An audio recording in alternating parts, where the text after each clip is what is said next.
Now the news in detail.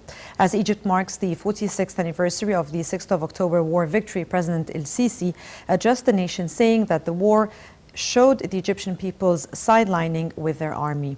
He noted that future generations should get adequate knowledge of the war events and sacrifices of the armed forces heroes. President El-Sisi asserted that the war techniques changed and largely aim at undermining the citizens' confidence in their political leadership and national institutions. The president also paid tribute to the hero of the war and peace, late President Mohammed Anwar al-Sadat, as well as the armed forces martyrs who sacrificed their souls for restoring the Sinai Peninsula. President Abdel Fattah el-Sisi also received greeting cables from senior state officials and Arab leaders on the occasion. Custodian of the two holy shrines, Saudi King Salman bin Abdulaziz cabled greetings to President el-Sisi and offered him sincere wishes of health and happiness and hoped more progress and prosperity for Egypt. The president also cabled good wishes from Bahraini monarch Hamad bin Isa Al Khalifa. In his cable to President el-Sisi, Kuwaiti Emir Sheikh Sabah Al Ahmed Al Jaber Al Sabah said that Egypt and Kuwait are bound by blood ties shed during the war, adding that both countries will always enjoy strong ties on all levels. Sultan Qaboos of Oman also expressed his sincere wishes to Egypt's political leadership and people and wished more prosperity for the nation. Palestinian President Mahmoud Abbas also hailed Egypt's war victory and its leading role in defending the whole Arab world, voicing appreciation for the country's supporting stance for his country. And head of the National Media Authority, Hussein Zain, congratulated President Abdel Fattah el-Sisi on the occasion of October's war victory. Zain also congratulated the Minister of Defense and the Egyptian soldiers who sacrificed their lives for the sake of Egypt. He asserted that the national media is supporting the nation in its fight against terrorism. And he added that the national media is confronting the rumors and lies that aim at destabilizing the country.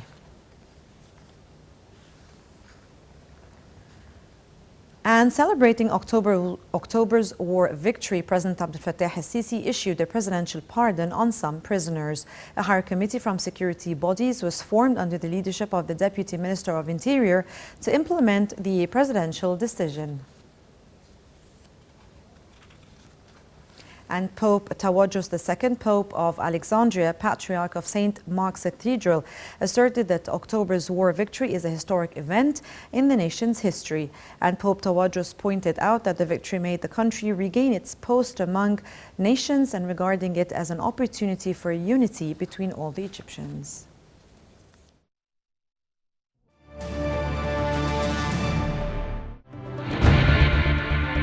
اجتمع بنا السيد الرئيس السادات، كان يسأل عن كفاءة القوات المسلحة وهل يمكن أن نحقق النصر، فقلت له نعم.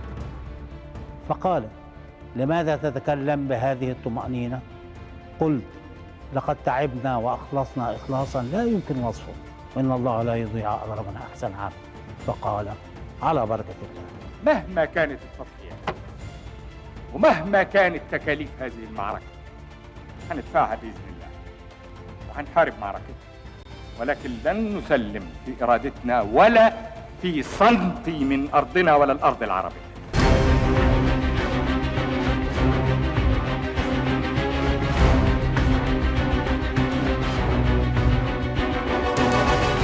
نجحت قواتنا المسلحة في عملية الهجوم والعبور مع اقتحام أعقد مانع مائي، وفي نفس الوقت حطمت هذه القوات أسطورة إسرائيل وهو خط بارليف، وسقط هذا الخط في خلال 18 ساعة من بدء العملية الهجومية. إن الواجب يقتضينا أن نسجل من هنا وباسم هذا الشعب وباسم هذه الأمة ثقتنا المطلقة في قواتنا المسلحة. أكتوبر 73 إرادة مصرية.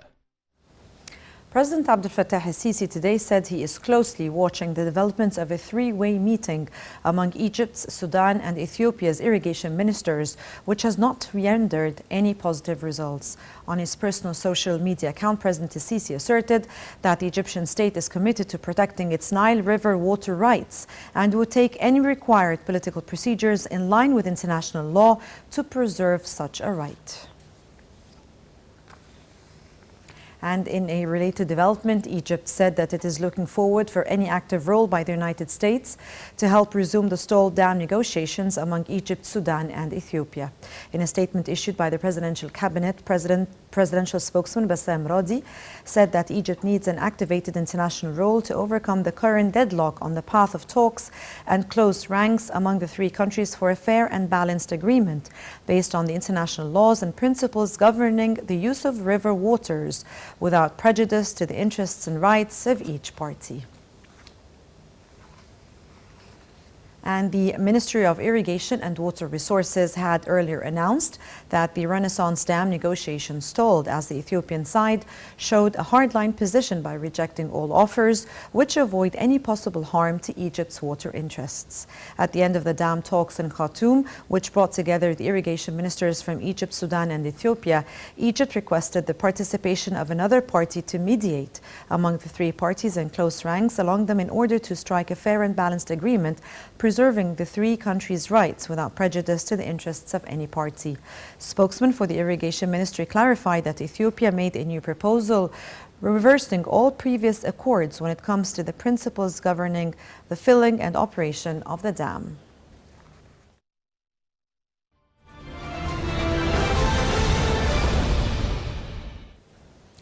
And Egypt asserted the sovereignty of Cyprus over its resources in the Middle East within the framework of international law, including areas Cyprus was given license for sea drilling for oil and gas. The Foreign Ministry said that Egypt warned against any unilateral measures against the Cypriot rights that would threaten the security and stability of the Middle East, and it said it is important to commit to the rules of the international law. And the U.S. Secretary of State Mike Pompeo said during a visit to Greece that there are rules in exploring energy resources in the Mediterranean Sea, warning Turkey not to engage in drilling activity that is illegal and unacceptable.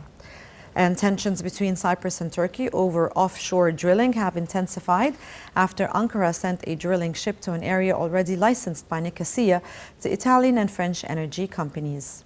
Earlier on Saturday, the Greek Prime Minister Kyriakos Mitsotakis urged the United States to use its clout to diffuse tensions in the Eastern Mediterranean, where Cyprus and Turkey are locked in a dispute over offshore rights. And the Iraqi government announced a series of reforms early today after an extraordinary session overnight in response to sweeping anti-government rallies that have left nearly 100 dead in less than a week. And the United Nations yesterday urged an end to violence in Iraq after 5 days of protests calling for the government to resign. And confronted by its biggest challenge since coming to power just under a year ago, Prime Minister Adel Abdel Mahdi's cabinet issued a decree including 17 planned reforms such as land distributions and increased welfare stipends for needy families. And Turkish President Recep Tayyip Erdogan renewed Turkey's threat to launch an air and ground operation in Syria against a Kurdish militia viewed as terrorists by Ankara. The president previously said that Turkey's patience was wearing thin after Turkish and American officials agreed in August to establish a buffer zone in northern Syria. And Kurdish authorities in the northeast Syria denounced Erdogan's comments and urged the international community to step in to stop a Turkish assault on Syrian territory under their control. A statement said the international community must put pressure on Turkey to stop it from carrying out any aggression.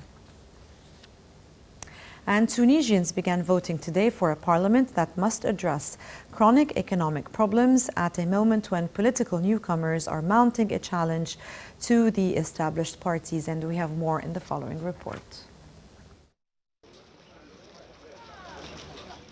Tunisians headed to the polls today for the third round of legislative elections since the country's 2011 revolution, weeks after a presidential vote swept aside the post-Arab Spring political establishment. preliminary official results scheduled for Wednesday, although exit polls will be released from late today. The vote comes 2 weeks after the first round of a presidential election that eclipsed traditional political parties in favor of independent candidates, a trend likely to be repeated in the ballot for MPs. More than 15,000 candidates on 1,500 lists are contesting 117 seats in a parliament dominated by the Nahda in alliance with centrist party Nida Tunis that has been decimated by infighting. Any government that emerges from today's election will face the competing demands of improving services and the economy while further reining in Tunisia's high public debt, a message pushed by international lenders. While the president directly controls foreign and defense policy, the largest party in parliament nominates the prime minister, who forms a government that shapes most domestic policy.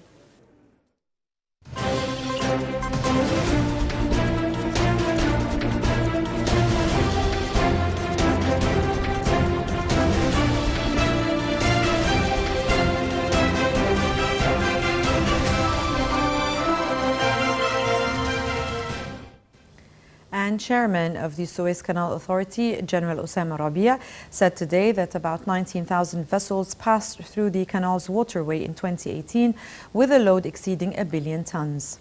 In an exclusive remark to the Egyptian television, Rabia elaborated that the upgrade of the Suez Canal and the many projects of the new Suez Canal's developmental axis facilitated the passage of vessels and increased their number and flow, which saved time and expenses and provided more work opportunities and boosted revenues. He noted that after the launch of the new Axis project and according to the Central Bank of Egypt's figures, the canal's revenues spiked up to $6 billion per year, which in return helped increase the country's foreign reserves. And the Ministry of Planning, Follow-up and Administrative Reform showed that the 2019-2020 Sustainable Development Plan aims to increase the Suez Canal investments to £9.6 billion in order to achieve the desired growth rates of the canal's activities output. The ministry said that the canal's growing activities generate large yields to the national economy, adding that these activities are considered a pillar of the state foreign currency. The ministry noted that projects of developing and deepening the naval route, in addition to establishing the new canal access, have contributed in increasing the capacity for the growing trade flow. And Russia's news agency said that a Russian deputy prime minister in charge of agriculture has proposed the creation of a grain organization along the lines of the Organization of the Petroleum Exporting Countries, OPEC. The Russian official said that the future organization could include Russia, the European Union, the United States, Canada, Argentina, in addition to other countries.